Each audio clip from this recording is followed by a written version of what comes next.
Doctor finds blind girl sleeping at asylum door, and the reason you. Dr. Michael Thompson was reviewing the last reports when security called him to the emergency room. That stormy night was already difficult, with 3 patients in crisis and the staff short due to the transportation strike in Chicago. That's when he found the girl curled up under the small awning at the side entrance of the Bridgeview Mental Health Institute. A child no older than 7, drenched by the relentless rain with an improvised blindfold over her eyes and clutching a crumpled photograph as if it were her only possession in the world. When he touched her, Michael noticed she was ice cold and trembling. "Hey, little one, are you okay? How did you get here?" the doctor asked, removing his coat to cover her. The girl flinched but didn't take off the blindfold. She only turned her face toward his voice. "Do you work here?" she asked weakly, her voice nearly lost in the thunder. "Yes, I do. I'm a doctor. My name is Michael, and yours?" Emily Parker." She hesitated before continuing. "I'm looking for the lady who talks to butterflies. My grandma said she lives here." Michael frowned. "Lady who talks to butterflies?" That made no sense. The institute wasn't a place where people lived. It was a respected mental health clinic, not an asylum, as people still insisted on calling it. "How did you get here, Emily? Where are your parents?" The girl pressed the photograph to her chest. "I took the bus and then walked. Mom and Dad left a long time ago. I only have my grandma Margaret, but she's been in the hospital for many days." The child's voice trembled. "There was no more food at home and I found this picture. There's a name written on the back. It's from here." The security guard, Mr. Raymond, approached with a worried expression. "Doctor, Director Mrs. Catherine has been informed. She said we need to call Child Protective Services immediately." Michael knew it was the correct protocol, but something about the girl touched him deeply. He nodded at Raymond while wrapping Emily in his coat. "Let's get her inside first. She's freezing." As they walked through the brightly lit halls of the institute, Michael noticed Emily kept her head down, as if even with the blindfold, the light bothered her. "Why do you wear this blindfold, Emily?" he asked gently. "Because the light hurts my eyes since the accident," she answered simply. "I'm not blind, I just can't see the light." In the exam room, Nurse Jennifer tried drying the girl's hair while Michael prepared a warm tea. Emily still clutched the crumpled photograph tightly. "Can I see that picture you're holding?" Michael asked. Reluctantly, Emily handed it over. It was an old sepia photo showing 2 young women smiling in front of what looked like the institute, though very different from how it appeared now. One wore a simple dress, and the other, more elegant, held a book. On the back, delicate handwriting read, "Carol and Elizabeth, Bridgeview Institute, 1975. That's when Mrs. Catherine entered the room, her rigid posture and stern expression, well known to everyone. "Dr. Thompson, the protocol is clear. An abandoned child must be referred to authorities immediately." She adjusted her glasses, examining Emily with a clinical gaze. "I've already contacted Child Protective Services." "I'm not abandoned," Emily protested, turning toward the voice despite not being able to see. "My grandma's coming back. I just need to find the butterfly lady first." Michael exchanged a glance with Jennifer before stepping closer to Catherine. "Can we talk outside for a moment?" In the hallway, out of Emily's earshot, Michael tried to buy time. "Mrs. Catherine, this hellish storm won't let anyone from Child Protective Services get here today. The girl mentioned one of our patients, someone who talks to butterflies. Doesn't that ring a bell?" Catherine hesitated, a glimmer of recognition passing through her stern eyes. Perhaps she's referring to Mrs. Elizabeth Bennet, the pianist." Michael knew the name. Elizabeth Bennet had been a famous pianist in the 70s until she suffered a breakdown during a performance. She was one of the oldest patients at the institute, living in her own world for decades. The photo the girl brought has the name Elizabeth, written on the back. Catherine sighed, massaging her temples. "Dr. Thompson, I understand your concern, but you're already in a delicate situation with the ethics committee after that incident with the Johnson family. You can't just—" "Please, Mrs. Catherine, just until tomorrow morning."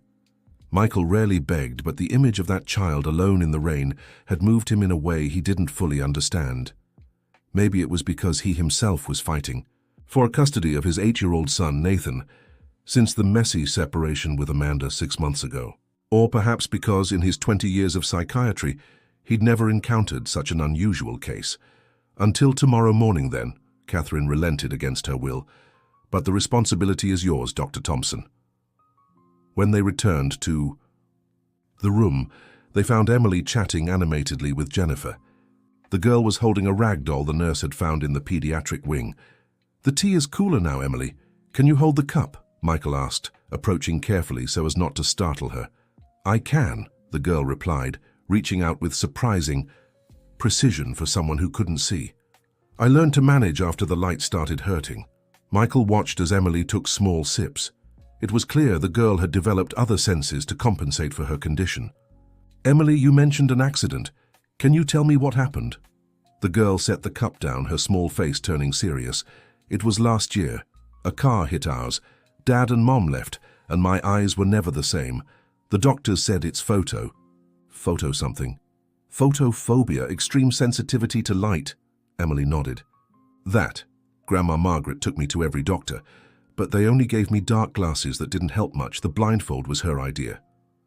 The girl smiled for the first time, a small but genuine smile. "Grandma said I looked like a brave little pirate."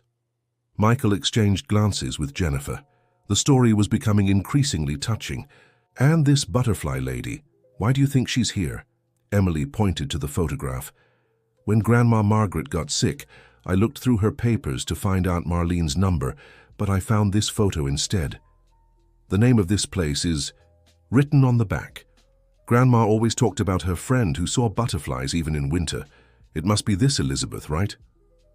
Michael picked up the photo again, studying the features of the two women. There was something vaguely familiar about Carol, the simpler woman in the photo.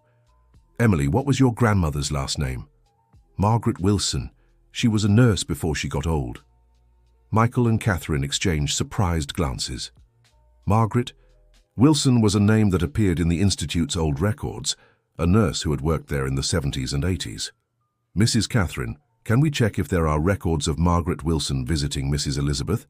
As Catherine left to check the files, Michael continued talking to Emily, trying to better understand her situation. The girl explained that they lived in a small apartment in Bronzeville, that her grandmother was her only family since the accident, and that she'd been alone when Margaret was hospitalized with breathing problems 2 weeks earlier. "How did you eat all that time?" "There was food in the fridge at first, then it ran out. The neighbor, Mrs. Jenkins, brought me bread. Some days, but she went to visit her son." Emily spoke with the casualness of someone who didn't grasp the gravity of the situation. "I know how to make instant noodles and warm up milk." Michael's heart tightened. A 7-year-old child with a debilitating visual condition left to fend for herself for the past few weeks. Mrs. Catherine returned with a yellowed folder. "I found something interesting. Margaret Wilson is listed as a monthly visitor to Elizabeth Bennet for the past 15 years, always on the first Sunday of the month between 2 and 3 p.m. Never missed a visit." 15 years, Michael couldn't hide his surprise.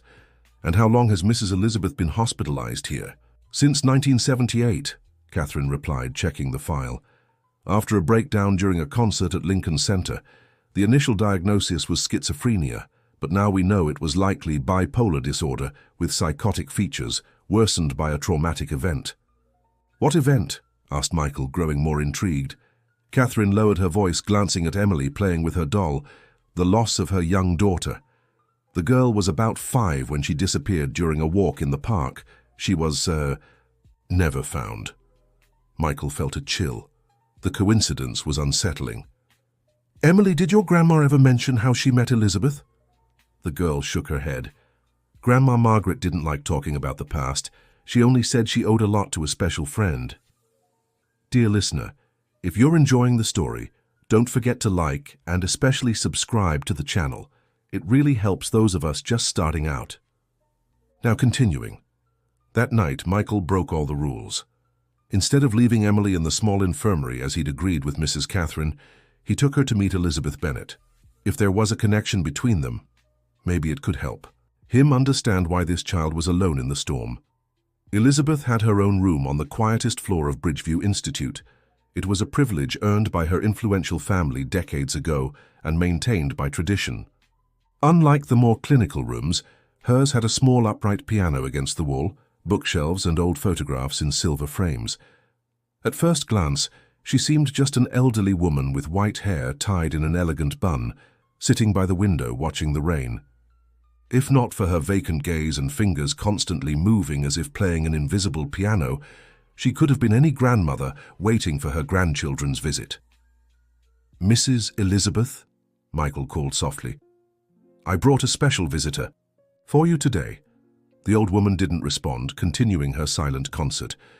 "Butterflies don't fly in the rain," she murmured finally, without looking at them. "They wait, patiently, like me."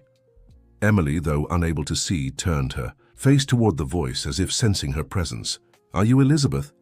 My grandma Margaret's friend." At the name Margaret, the old woman stopped her movements and slowly turned. "Margaret promised she'd bring the butterflies back. She promised." Michael watched the interaction with fascination.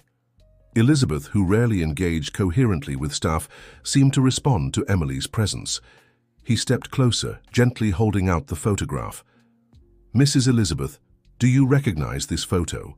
The old woman took the picture with trembling hands, her eyes suddenly bright with clarity. "Carol and me, before the darkness." "Are you the woman with the book?" Emily asked, carefully stepping closer with Michael's help. Elizabeth touched Emily's face with fingers as light as butterfly wings. "You have her eyes, even if you can't use them now." "Whose?" Michael asked, holding his breath. "Charlotte's, my little butterfly who flew too far away." A heavy silence filled the room, broken only by the drumming of rain on the window. Emily stayed still, allowing Elizabeth's gentle touch on her face. "Do you play the piano?" the girl asked. Elizabeth withdrew her hands as if suddenly burned by the question. "Not anymore. The music died when Charlotte left." Emily reached through the air until she found Michael's hand. "Can I play her piano, Doctor? I can smell it from here." Michael hesitated. That instrument was almost sacred, kept impeccably tuned by the board's orders, though it was never played. "I don't think that's a good idea, Emily." But Elizabeth was already standing up, with surprising agility for her age. "Let her. Try, Doctor. Butterflies always find their way to flowers, even in the dark." Michael helped Emily sit on the piano bench.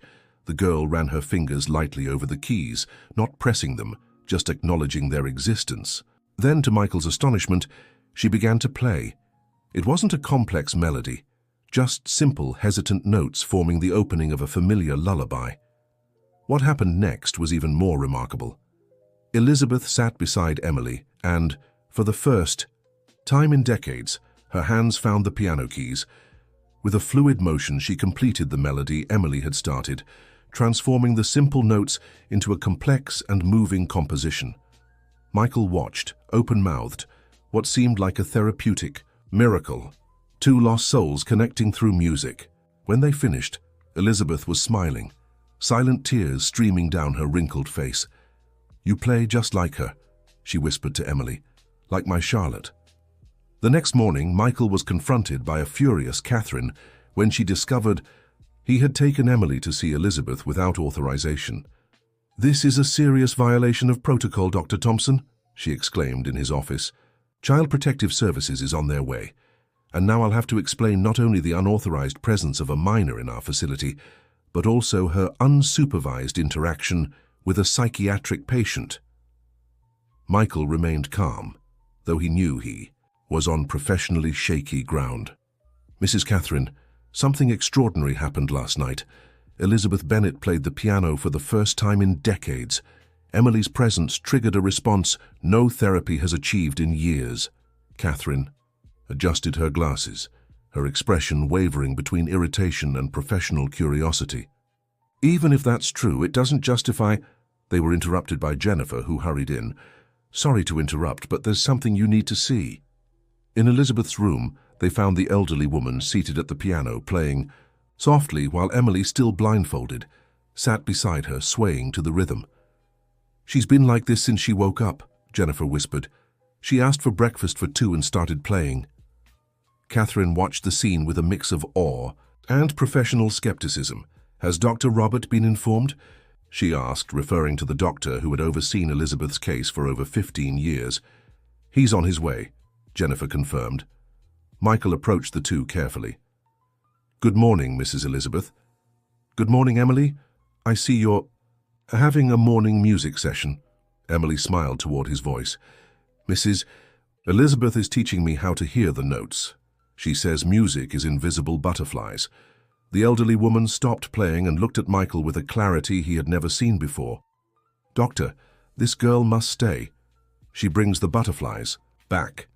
Dr. Robert arrived shortly after, accompanied by two assistants, a tall man with a graying beard and round glasses. He was known for his skepticism and traditional approach to psychiatric treatment. What do we have here? He asked, observing Elizabeth at the piano with evident surprise. Michael quickly explained the events of the previous night, while Catherine added her concerns about broken protocols. Dr. Robert approached Elizabeth, speaking in a professional tone. Mrs. Elizabeth, it's good to see you at the piano again. How are you feeling today? The elderly woman looked at him as if seeing him for the first time. I feel like the lost time is weighing on my shoulders, Doctor. How long was I asleep? The question surprised everyone. It was the first sign that Elizabeth had some awareness of her condition and the time that had passed. You've been with us for a long time, Robert replied cautiously, but you've always received the best care. Did Margaret take care of me? Elizabeth asked, looking at Emily. She promised she would. Before anyone could respond, a social worker from Child Protective Services, Sarah Mitchell, arrived accompanied by Mr. Raymond, the security guard. Good morning. I'm here to pick up the minor, Emily Parker. I've been informed of her situation. Emily instinctively clung to Elizabeth's arm, who in turn protectively wrapped the girl in her embrace. You can't take her. She just came back to me, the elderly woman said with surprising firmness. Michael intervened, aware of the delicacy of the situation. Ms. Mitchell, can we speak privately? The situation is complex, and we need to avoid any additional trauma. In the hallway, away from the eyes and ears of Emily and Elizabeth, Michael tried to explain the unusual connection between the two and Elizabeth's apparent improvement. Sarah listened patiently but held her ground. Dr. Thompson, I understand your professional concern for the patient, but my priority is the child's well-being. Emily needs a stable environment, and that can't be provided by a psychiatric institution or an elderly woman with a compromised mental condition. I completely agree, said Michael, but we need to find her grandmother. Emily mentioned that Margaret Wilson is hospitalized. If we can locate her... We've already started the search, Sarah informed him, but in the meantime, Emily needs to go to a temporary shelter. Unless someone is willing to be a temporary guardian. Michael felt the weight of those words. Under other circumstances, he would have volunteered himself, but his personal situation was complicated. He was in the middle of a custody battle for Nathan, and taking responsibility for another child would certainly be used against him by his ex-wife and her lawyers. I'll take Emily now, Sarah said with professional firmness, but not without compassion. I promise we'll do everything we can to find her grandmother quickly. When they returned to the room, they found an unexpected scene. Dr. Robert was sitting in a chair, visibly emotional, while Elizabeth spoke with a clarity no one had witnessed in decades. After Charlotte disappeared, I searched everywhere. The police gave up, but I couldn't. When Margaret started working here, she helped me keep looking, even after everyone said I was crazy. Robert was frantically taking notes. Mrs. Elizabeth is having the most lucid moment of the last 20 years, he murmured to Michael. It's extraordinary. Sarah cleared her throat, announcing her presence. Emily, my name is Sarah. I'm a social worker. I'll take care of you while we look for your grandmother. Emily turned toward the voice, squeezing Elizabeth's hand. I don't want to go. I need to stay with Mrs. Elizabeth. She needs me. The elderly woman stroked Emily's hair. Go with the nice lady, dear. I'll be here when you come back. Promise? Emily asked, her small voice revealing all her fear. I promise. Butterflies always wait for spring to return. With a heavy heart, Michael helped prepare Emily to leave. The girl insisted on taking the photograph and the doll Jennifer had given her.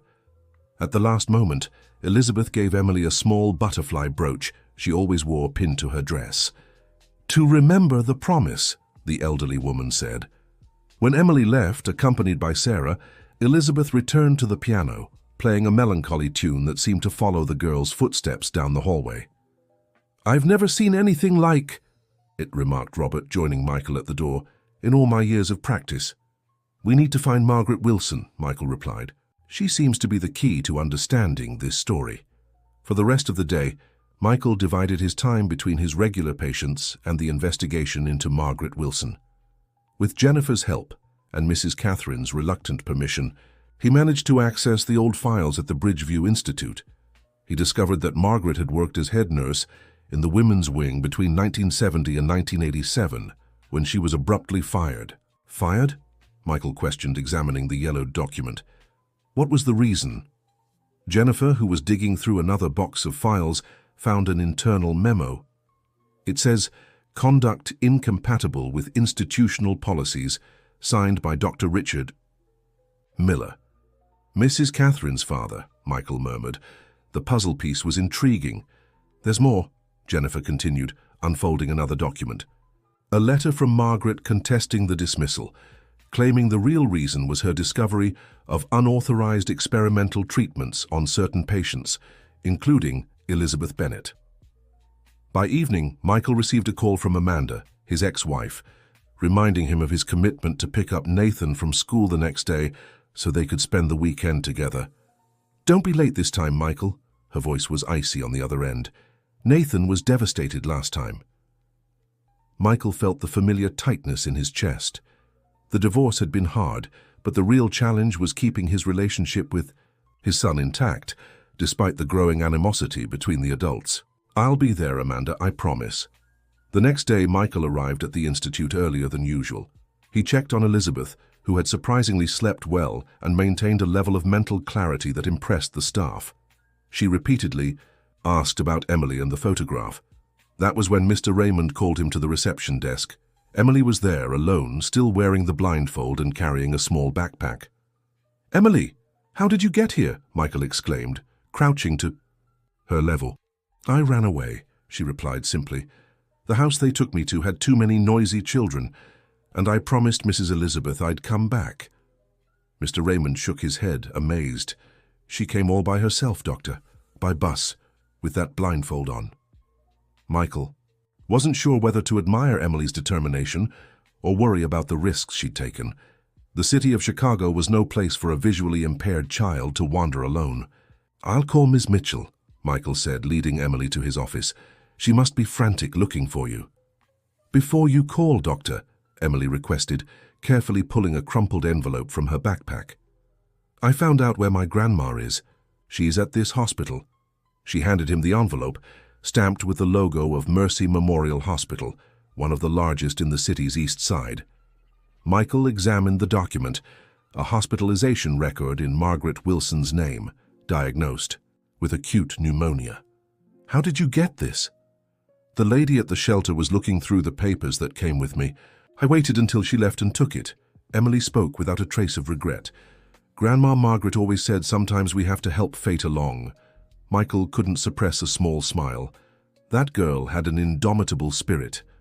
After informing Sarah of Emily's whereabouts and securing her reluctant permission to keep the girl at the institute, while they looked into Margaret's situation, Michael took Emily to see Elizabeth again. The reunion was emotional. Elizabeth, who was sitting by the window, immediately stood up upon hearing Emily's voice and opened her arms. The girl, though unable to see, ran straight into the elderly woman's embrace, as if guided by an instinct more powerful than sight. "You came back, my little butterfly," Elizabeth whispered, kissing the top of Emily's head. As the two talked, Michael found himself facing a difficult decision. It was Friday, and he needed to pick up Nathan from school at 3 p.m. But he also felt he should visit Margaret Wilson at the hospital to better understand that mysterious situation. Dr. Robert, who was observing Elizabeth with clinical interest, offered a solution. "Go get your son and then stop by the hospital, Michael. I'll personally take care of Emily and Elizabeth. This is extraordinary from a therapeutic standpoint." With his conscience somewhat eased, Michael left to pick up Nathan. His 8-year-old son was waiting at the school gate, carrying a Spider-Man backpack almost as big as he was. The boy's freckled face lit up when he saw his father, but it was quickly replaced by a more reserved expression, a reflection of the new family dynamic they were still learning to navigate. "Hey, champ, everything okay?" Michael asked, affectionately, ruffling his son's brown hair. "Yeah," Nathan replied, shrugging with that practiced indifference he'd adopted since the separation. "Want to stop by the mall?" On the way, Michael told Nathan about Emily, hoping the story of another child might spark his interest and perhaps distract them both from the tension that often lingered during their visits. To his surprise, Nathan was fascinated. "She can walk around the city without seeing anything, like a superhero?" he asked, his brown eyes wide. "Not exactly, Nathan. It's dangerous and she shouldn't have done it. But yes, she's very brave." "Can I meet her?" The question caught Michael off guard. Nathan rarely showed interest in his work or anything related to his post-divorce life. "Well, so maybe. But first I need to stop by the hospital to talk to her grandmother. Do you mind?"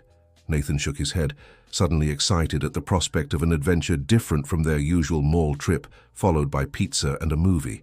At Mercy Memorial Hospital, Michael explained to the receptionist that he was there on professional business related to a patient from Bridgeview Institute. With Nathan holding his hand, he was led to the room where Margaret Wilson was staying. The woman in the bed looked frail, much older than her recorded age of 75. Oxygen tubes in her nostrils and monitors beside the bed indicated the severity of her condition. But her intensely blue eyes came to life when Michael introduced himself. "Are you the doctor from Bridgeview Institute?" Margaret asked, her voice hoarse but firm. "Did something happen to Elizabeth?" Michael stepped closer, while Nathan lingered, shyly by the door. "Mrs. Wilson, actually, I'm here about your granddaughter, Emily." The elderly woman's face paled even further. "Emily? What happened to her? Is she all right?" She tried to sit up, only to be stopped by her weakness and the tubes. "She's safe at the Institute," Michael quickly explained. "She came to us carrying a photograph of you with Elizabeth Bennet." Margaret closed her eyes for a moment, as if absorbing the impact of those words. How did she get there? Who took her? Dear listener, if you're enjoying the story, don't forget to like and especially subscribe to the channel. It really helps us newcomers. Now continuing. No one took her, Mrs. Wilson.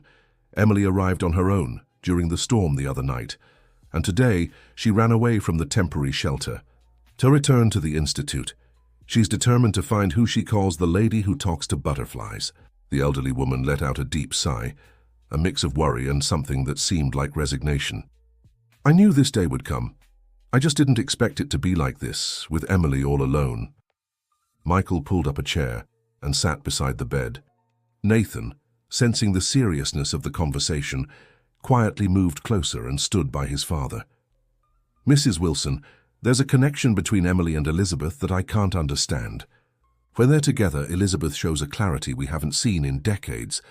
And Emily seems to know songs she never learned. Margaret looked at Michael for a long moment, then at Nathan, as if weighing whether she could trust them with her story. Doctor, what I'm about to tell you must stay between us until I can speak to Emily myself. Promise? Michael nodded, while Nathan, catching the intensity of the moment, did the same. Elizabeth isn't just an old patient I used to visit, Margaret began. She's my mother's sister, Emily's great-aunt. The revelation surprised Michael, but the records don't show any relation. That's how it had to be arranged, Margaret explained. When I started working at the Institute in the 70s, Elizabeth had already been there for years after her daughter Charlotte disappeared. She was a famous pianist before she fell ill, and the family wanted discretion about her condition. Margaret paused, breathing heavily. Michael offered her water, which she accepted gratefully. My mother and Elizabeth had a falling out when they were young. Inheritance issues, social differences. My mother married a simple man, while Elizabeth's family was high society in Chicago. When I found out Elizabeth was institutionalized, I decided to look for her, even against my mother's wishes. And what about Emily? Michael asked, aware of their limited time. Emily is my granddaughter by adoption, Margaret revealed. Her mother, my daughter Samantha, and her husband died in a car accident last year. Emily survived, but the trauma affected her eyes. Her photophobia is real, but the doctors say there's a psychosomatic component too. Nathan, who had been listening intently, interrupted with the innocence of a child. What's psychosomatic? Michael smiled at his son. It means sometimes our feelings can affect our body, Nathan. Margaret continued, her voice growing weaker. What no one knows, not even Emily, is that Samantha wasn't my biological daughter. She was Elizabeth's child. The revelation hit Michael like a bolt of lightning. Suddenly the pieces were falling into place. Charlotte, the daughter Elizabeth believed she'd lost. Margaret nodded. Charlotte didn't disappear like everyone thought. She was taken by her father, Elizabeth's ex-husband, after a bitter custody battle. The man moved abroad with the girl and forbade any contact. Elizabeth couldn't bear the loss and had a breakdown during a concert. How did Charlotte return to the United States? How did she become your daughter? Michael asked, engrossed in the story. Years later, when I was already working at the Institute, a young woman showed up looking for Elizabeth. It was Charlotte, then 18, newly returned to the US after her father's death. She had found out about her mother and wanted to reunite. Margaret paused again to catch her breath, the effort of telling the story clearly exhausting in her weakened state. But Elizabeth was deeply lost in her condition. She didn't recognize her own daughter. Charlotte was devastated, and I, who had grown close to Elizabeth over the years, offered support. Charlotte came to live with me, and eventually we formalized it with a late adoption. And Dr. Richard Miller, Mrs. Catherine's father, what was his role in all this? Margaret's expression darkened at the mention of that name. Richard Miller was more than the Institute's director. He was Elizabeth's personal doctor and had been obsessed with her since their college days. When she was admitted, he took complete control of her treatment. I found out he was experimenting with unapproved therapies, trial medications, all to keep her dependent and under his control. So that's why you were fired? Asked Michael, connecting more pieces of the puzzle. Yes. When Charlotte reappeared, I realized we could help Elizabeth recover. We planned to transfer her to another facility. Richard found out and used his influence to have me dismissed and block any attempt to remove Elizabeth. The conversation was interrupted by the arrival of the nurse, who informed them that visiting hours were ending and that Grandma Margaret needed to rest. Michael stood up, still processing all those revelations. Mrs. Wilson, I'll do everything I can to help. Emily and Elizabeth. But I need to understand, why did Emily never know this story? Why all the secrecy? The elderly woman gripped Michael's arm with surprising strength. Because the family of Charlotte's father, Elizabeth's husband, is still powerful in Chicago. They did everything to erase the scandal of having a famous pianist with mental illness in the family, and because she hesitated, glancing at Nathan before continuing in a lower voice. Elizabeth's condition has a genetic component. I feared Emily might develop the same symptoms if she knew the connection. But now I see I underestimated the power of blood. Somehow she found her way to Elizabeth, even without knowing. On the way back to the car, Nathan was unusually quiet until he finally asked, "Dad, is that girl Emily going to be okay?" Michael ruffled his son's hair affectionately.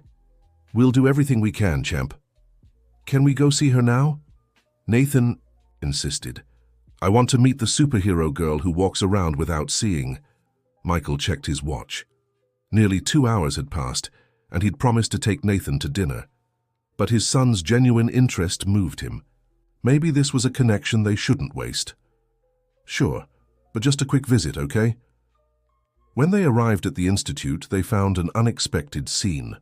Sarah Mitchell had returned and was in a heated argument with Mrs. Catherine at the reception desk. Emily sat on a nearby couch, clutching the butterfly brooch Elizabeth had given her. "What's going on?" Michael asked as he approached with Nathan. Mrs. Catherine turned, visibly annoyed. "Dr. Thompson, Miss Mitchell came to take Emily back to the shelter, as should have been done from the start. I told her you'd gone to visit the girl's grandmother, but she insists we can't keep a child here without formal authorization." Sarah, a young woman with a firm demeanor, added, "Doctor, I understand your concern, but there are protocols. Emily needs to be in a proper environment until we resolve the custody situation. Before Michael could respond, Nathan let go of his hand and walked straight to Emily. "Hi, I'm Nathan. My dad told me you can walk around the city without seeing. How do you do that?" Emily turned her face toward the child's voice, a small smile forming on her lips. "I count the blocks on the buses and memorize the sounds of the streets. My grandma Margaret taught me." Michael watched moved as the two children began an animated conversation. Nathan fascinated by Emily's courage, and Emily delighted to have someone her age to talk to after so many days among adults. "Ms. Mitchell," Michael said, turning to the social worker, "I just visited Margaret Wilson at the hospital. The situation is complicated, but there's a family connection between Emily and our patient Elizabeth Bennett. Taking Emily away now could harm them both." Sarah hesitated, glancing at the chatting children. "Doctor, I need documentation proving that relationship. I can't just—" "I have a proposal," Michael interrupted. "Let Emily stay here until Monday, under my professional responsibility. Over the weekend, we'll gather all the necessary documentation to clarify the situation." Catherine, who had been listening to the conversation, surprised everyone by saying, "I support Dr. Thompson's proposal. As the director of this institution, I authorize Emily's temporary stay, taking administrative responsibility for the decision." Michael's astonishment was genuine. Catherine had always been inflexible about protocols. After some more discussion and filling out several forms, Sarah agreed to the temporary arrangement, on the condition that she would return Monday morning for a re-evaluation. When the social worker left, Michael turned to Catherine. "Thank you for your support, Mrs. Catherine. I admit I'm surprised." The director adjusted her glasses, a gesture Michael knew well, something she did when uncomfortable. "Dr. Robert showed me Elizabeth's cognitive test results. The improvement is undeniable. As a doctor, I can't ignore scientific evidence, even when it contradicts my personal biases." As they spoke, Nathan and Emily continued their lively interaction. To Michael's surprise, Nathan had taken a small handheld game from his backpack and was describing each move to Emily, who laughed and made guesses. "I've never seen Nathan connect with another child so quickly," Michael remarked, more to himself than to Catherine. "Children have a radar for kindred spirits," the director replied with unusual softness. "Maybe we should learn from them." That night, Michael did something impulsive. He called Amanda and asked permission to bring Nathan back to the institute on Saturday. To his surprise, after some initial hesitation, she agreed when she heard the excitement in her son's voice. As he talked about his new friend, Saturday dawned sunny after days of heavy rain. Michael arrived early at the institute with Nathan, who carried a bag of sweets and a storybook he had picked out especially for Emily. They found the girl in the courtyard with Elizabeth, both sitting on a bench under a flowering tree.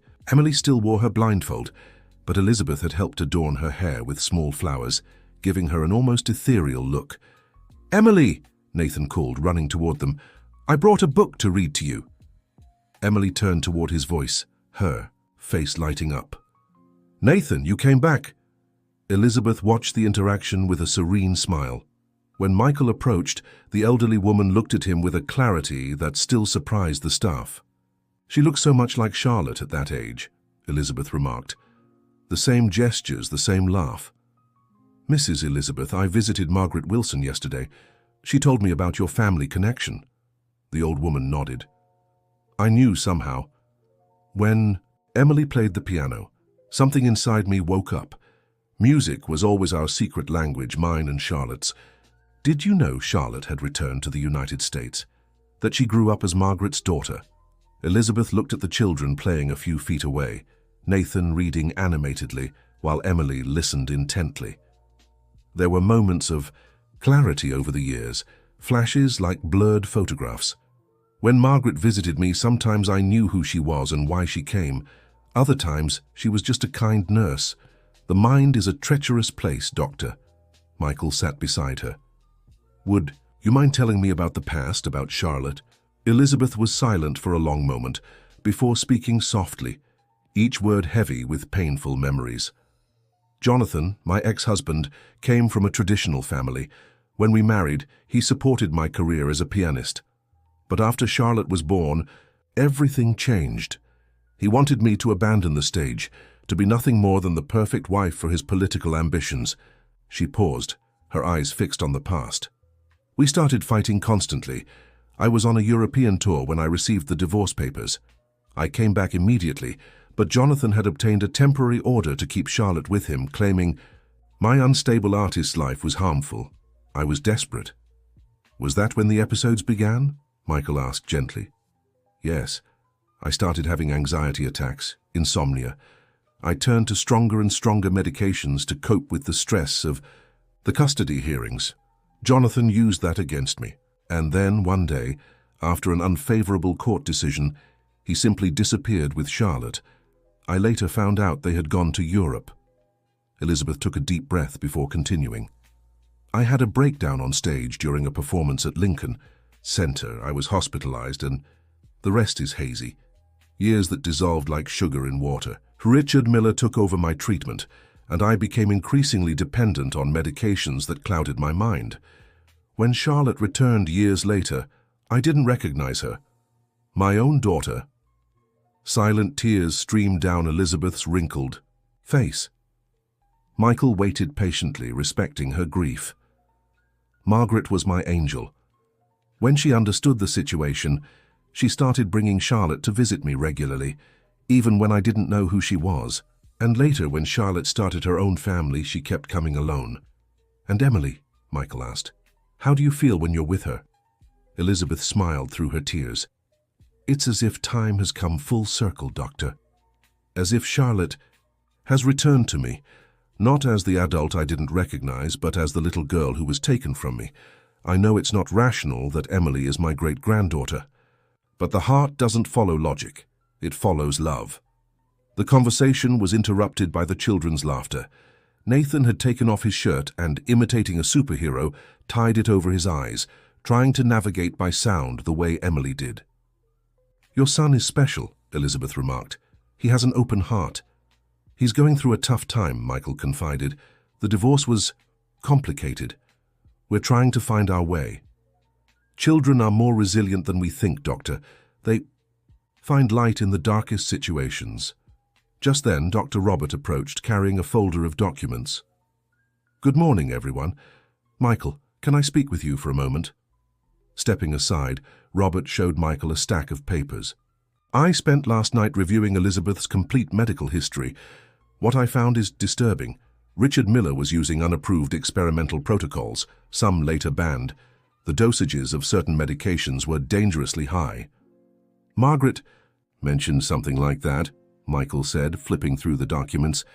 "She said he was obsessed with Elizabeth." "It goes beyond that," Robert continued, lowering his voice.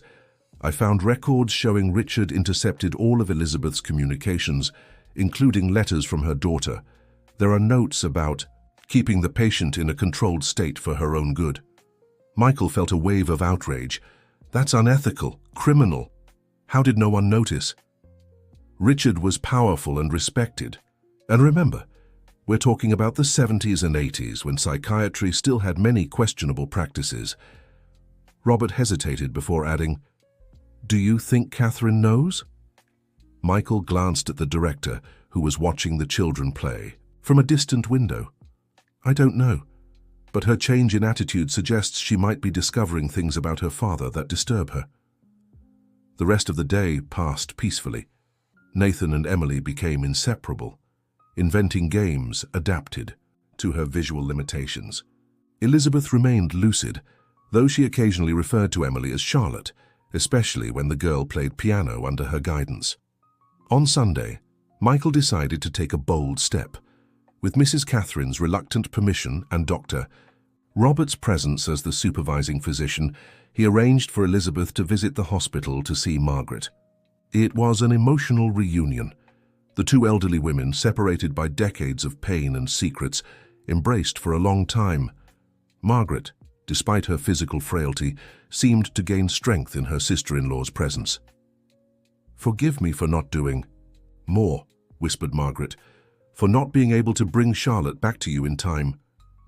Elizabeth held Margaret's hands in hers. "You did more than anyone could have expected. You kept our family together when everyone wanted to tear us apart."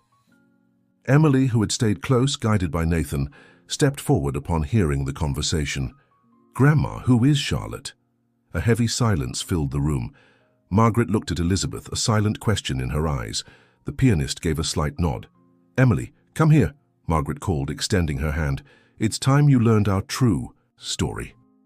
With simple, straightforward words, appropriate for a 7-year-old's understanding, Margaret told Emily about Elizabeth, Charlotte, and the forced separation. She explained how Charlotte had grown up believing Margaret was her mother, and how she had later become the mother of Samantha, Emily's mother. "So, Mrs. Elizabeth is my great-grandmother?" asked Emily, trying to process all the information. "Yes, dear," Margaret confirmed, "but we kept it a secret because we thought it was for the best." "Because of my eyes?" Emily asked with surprising insight. "You thought I'd get sick like her?" Michael, who had been silently observing with Robert and Nathan, marveled at the girl's intuition. "That was one reason," Margaret admitted. "We were afraid what happened to Elizabeth might happen to you too." Emily fell silent for a long moment, processing. Then, with the directness only children possess, she asked, "Will my eyes ever get better?" The question took everyone by surprise. Michael stepped forward. "Emily, your condition is different from Mrs. Elizabeth's. The photophobia you have can improve with proper treatment. In fact, you should have already started a therapeutic program." "But I don't have money for expensive doctors," Margaret interjected, worry evident in her voice. "After I retired, don't worry about that now," Michael said firmly. "We can find options. The important thing is we're all here to help Emily." Back at the Institute, Michael found Mrs. Catherine waiting in the parking lot. Her expression was grave. "How was the visit?" she asked without preamble. "Revealing," Michael replied. "The two women are reconnecting after decades, and Emily is finally understanding her family history." Mrs. Catherine nodded, her gaze distant. "Dr. Thompson, I spent the day going through my father's files. What I found," her voice faltered, "I don't know how to look Elizabeth in the eye now." Michael felt compassion for the director. Discovering the dark side of a father who had always been her role model couldn't be easy. "Mrs. Catherine, we all make mistakes. What matters is what we do after acknowledging them. That's why I've made a decision," she said, regaining her composure. "Tomorrow at the meeting with the social worker, I'll propose that the Institute cover Emily's ophthalmological treatment as part of a program to assist relatives of former patients." Michael could hardly believe what he was hearing. "That would be extraordinary. As for Elizabeth, I'll completely revise her treatment. If there's any chance of recovery, even partial, she deserves that opportunity." Monday arrived with a different energy at the Institute. Emily woke up early, anxious for Sarah Mitchell's arrival and the prospect of good news about her situation. As promised, the social worker arrived at 9 a.m., accompanied by a surprise. Dr. William Carter, an ophthalmologist specializing in rare conditions, whom Mrs. Catherine had contacted on Sunday. The meeting in the conference room was brief but productive. Margaret, who had been granted temporary release from the hospital, was present, still fragile but determined. Elizabeth, Robert, Michael, and Mrs. Catherine completed the group, along with Emily, who remained with her blindfold, holding her great-grandmother's hand. Sarah reviewed the documentation proving the relationship between Emily and Elizabeth, including Charlotte's original birth certificate. Given the evidence and the exceptional circumstances, Child Protective Services agrees that Emily's best interest is to remain under the care of her grandmother, Margaret Wilson, with the support of her great-grandmother Elizabeth Bennet. A collective sigh of relief filled the room. "As for the housing situation," Sarah continued, "we understand the current apartment is inadequate, especially considering Mrs. Wilson's health." That was when Mrs. Catherine surprised everyone again. "The Institute has a residential annex, originally intended for staff. There's a vacant apartment that could be suitable for Margaret and Emily, allowing them to stay close to Elizabeth and maintain continuous access to treatment." Dr. William Carter, who had been discreetly reviewing the medical records, spoke up. "Emily's condition is promising. I believe that with a gradual desensitization program, cognitive behavioral therapy and medication, we can achieve significant progress in just a few months." Emily, who had been quiet, squeezed Elizabeth's hand. Does that mean I'll be able to see without the blindfold someday? I believe so, the specialist replied with a smile in his voice. We'll start with very short periods in controlled lighting, gradually increasing exposure. As the adults finalized the administrative details, Emily leaned toward Elizabeth and whispered, "When I can see again, I want the first thing to be the butterflies you see." Elizabeth kissed her great-granddaughter's forehead. "They'll be waiting for you, my dear." In the weeks that followed, a remarkable transformation took place at the Bridgeview Mental Health Institute. Under the new leadership of Mrs. Catherine, far more compassionate after confronting her father's mistakes, a special wing was created for integrative treatment, combining traditional psychiatry with complementary therapies, including music, therapy. Margaret and Emily moved into the residential annex, a small but comfortable two-bedroom apartment overlooking the garden. The proximity allowed Emily to spend daily time with Elizabeth, whose continued improvement amazed the medical team. Dr. William began Emily's treatment with sessions of just 5 minutes in a specially designed room with ultra-soft lighting.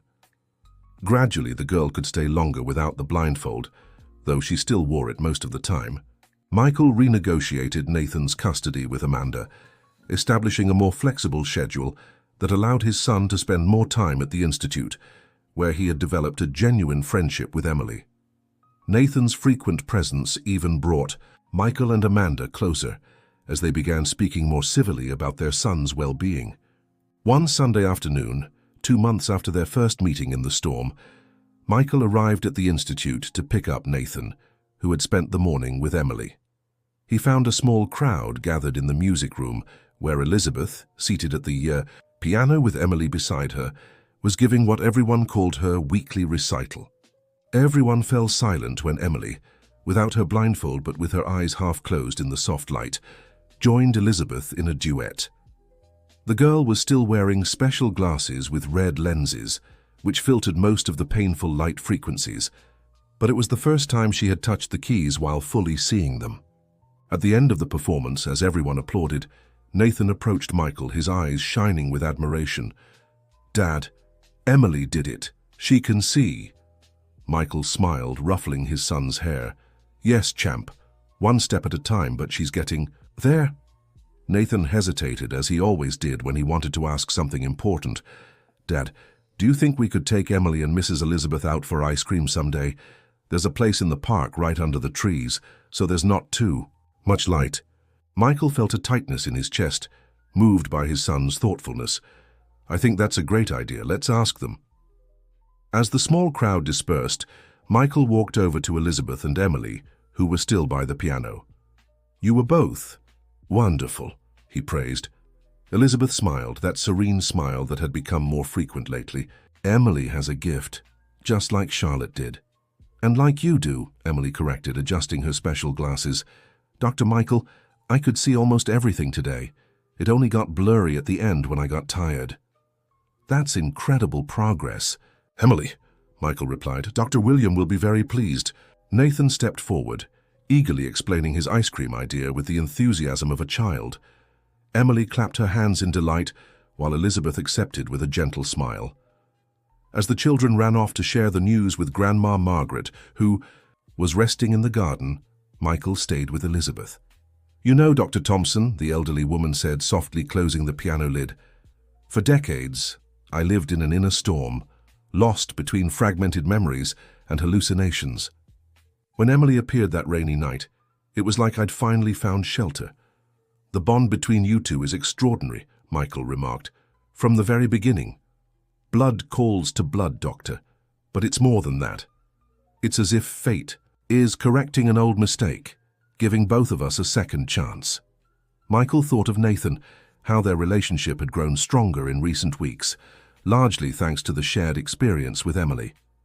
"I think we're all getting a second chance, Mrs. Elizabeth." Days later, during a follow-up appointment with Dr. William, Emily received new, even more advanced glasses that allowed for greater light exposure. The girl was radiant at the possibility of expanding her visual world. "When can I go back to school?" she asked after the tests. "Perhaps next semester," William replied cautiously. We need to keep evaluating your light tolerance in different environments. In the meantime, Mrs. Catherine interjected, who had accompanied the appointment, we've arranged a home program with a specialized teacher. We don't want you falling behind in your studies. Emily nodded, satisfied. Despite all the challenges, she was naturally curious and studious. In the following months, the Institute found itself at the center of a broader transformation. The story of Elizabeth and Emily, though kept discreet to protect the family's privacy, inspired a review of psychiatric practices throughout the institution. Catherine, determined to redeem her father's troubled legacy, implemented innovative family reintegration programs for long-term patients. Elizabeth, now officially in partial remission, began giving piano lessons to a small group of patients, with Emily as her assistant.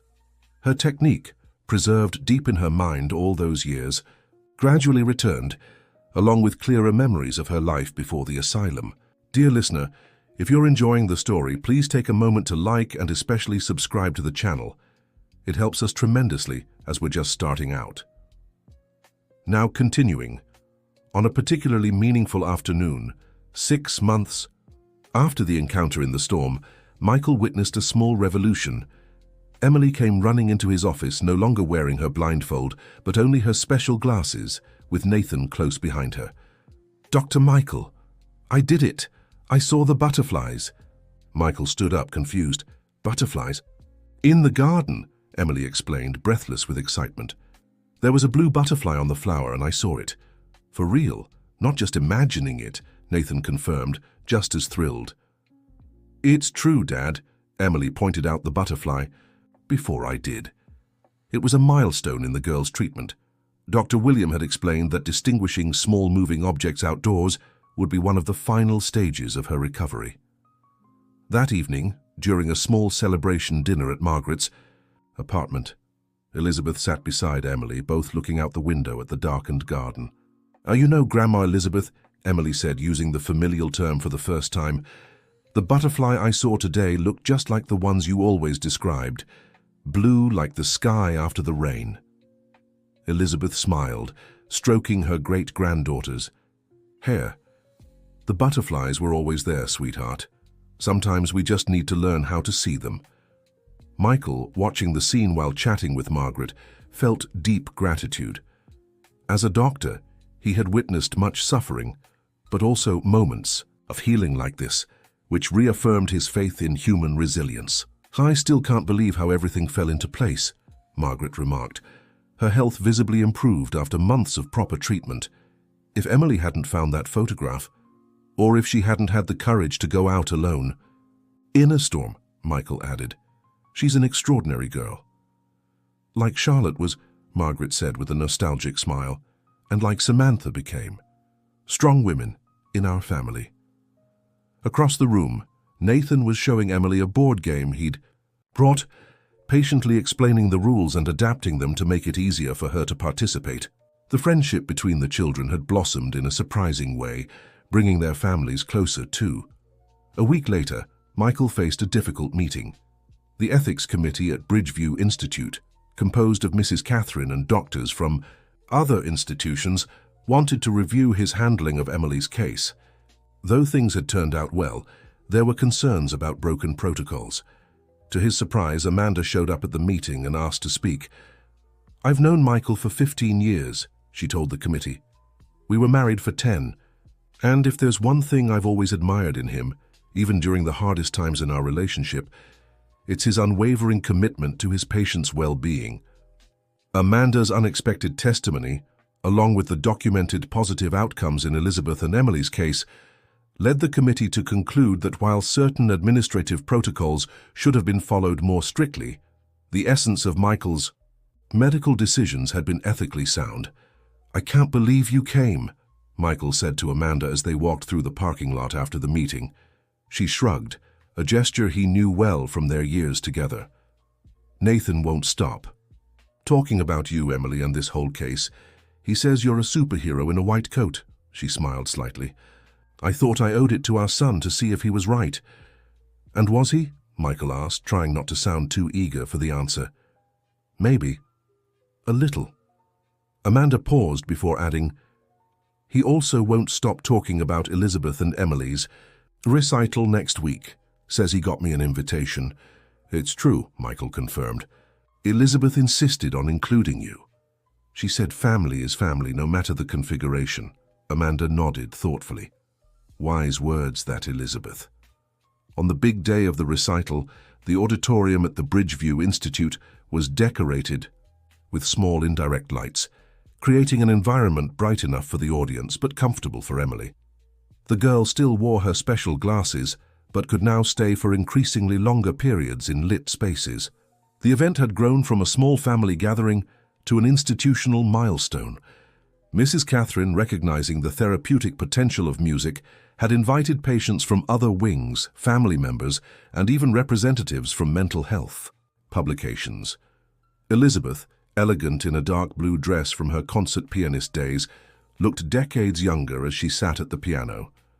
Emily, beside her in a white dress with blue details, adjusted her glasses, visibly nervous but determined. The program included classical pieces adapted for four hands, which Elizabeth and Emily had tirelessly rehearsed over the past weeks. But the most moving moment came when Emily stood to present an original composition. This piece is called Butterflies in the Rain, she announced into the microphone, her voice small but steady. I wrote it for my great-grandmother Elizabeth, who taught me to see with my heart when my eyes couldn't. The melody was simple, yet deeply emotional, shifting between melancholic passages, evoking the storm and moments of radiant hope like sunlight breaking through the clouds. Elizabeth accompanied her discreetly, letting her great-granddaughter shine.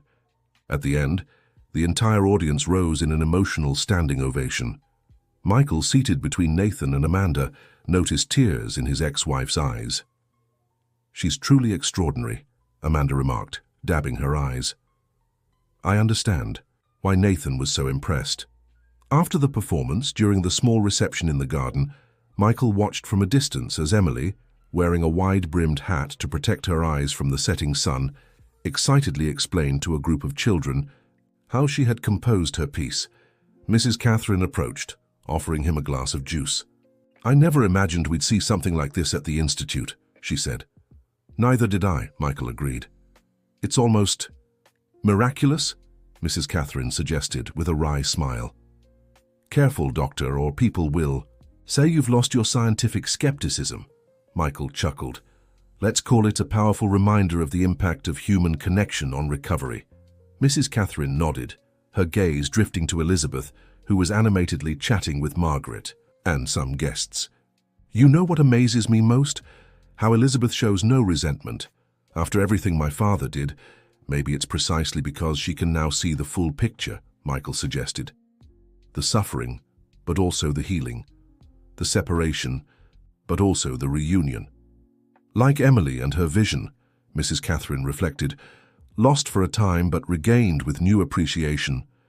Nearby, Nathan showed Emily a small terrarium he had built as a school project, explaining how butterflies transformed from caterpillars into their final form. The girl listened intently, occasionally lifting her glasses to see some detail more clearly. You know what this reminds me of? Amanda said, joining them. That story you always told Nathan when he was little, about the boy who helped the butterfly out of its cocoon, only to learn it needed the struggle to strengthen its wings. Michael smiled, surprised she remembered. Sometimes the struggle is exactly what we need to fly, he quoted. Exactly, Amanda agreed, watching the children. I think we've all learned that these past few months. As the sun began to set, casting a golden glow over the garden, Emily asked everyone to form a circle, with Elizabeth by her. Sighed, the girl removed her glasses completely for the first time in an outdoor setting. Blinking rapidly, her eyes adjusting to the natural light filtered through the trees, Emily looked around, seeing clearly the faces of all the people who had become her extended family over the past months. I see all of you, she announced with a radiant smile, and it's even more beautiful than I imagined. Elizabeth hugged her great-granddaughter, silent tears streaming down her wrinkled face. The butterflies always come home, she whispered, to Emily, no matter how long the storm lasts. In the months and years that followed, the story of Emily, Elizabeth, and the Bridgeview Institute became a case study at mental health conferences across the United States. The integrated therapy program developed by Robert, Michael, and Catherine attracted interested professionals from various parts of the country. Emily continued to improve, eventually returning to a regular school, though she still needed some accommodations for her light sensitivity. Her musical talent flourished under Elizabeth's guidance, who had regained much of her former skill and mental clarity. Margaret, whose health had stabilized thanks to proper care, dedicated herself to documenting the family's history, creating a record for future generations, free of the secrets and omissions that had caused so much pain. Michael and Amanda found a new balance in their post-divorce relationship, united by their love for Nathan and the transformative experience they had shared. Though they never rekindled their romance, they developed a genuine friendship based on mutual respect. On a special afternoon, the first anniversary of their meeting in the storm, everyone gathered again in the Institute's garden. Emily, now 8 years old, wore regular sunglasses, having progressed far beyond initial medical expectations. "I want to show you something," she announced, leading the group to a special flower bed she had helped create. There, among flowers carefully chosen for their soft, non-reflective colors, dozens of butterflies of various species fluttered. A small sign identified the space as Butterfly Garden, in honor of Elizabeth Bennet. The elderly woman moved, embraced her great-granddaughter. "They're real," Emily whispered, "just like the ones you always saw even when no one else could." As the group admired the garden, Michael reflected on how that stormy night had changed so many lives. A girl, lost in the rain, an elderly woman lost in her mind, and in their meeting, a path to healing no one could have foreseen.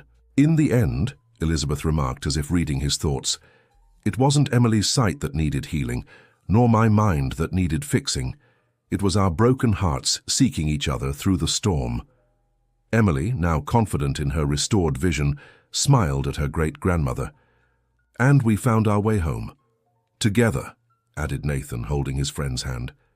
"Together," Michael agreed, watching the diverse group that had become a family by choice and circumstance.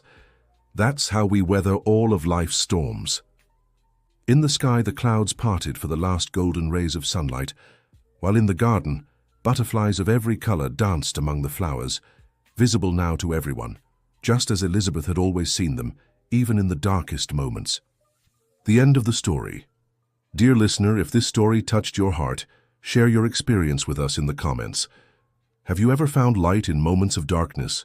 Do you believe unexpected connections can transform our lives? Don't forget to leave a like and, most importantly, subscribe to the channel for more soul-warming stories that renew our faith in the power of love and resilience.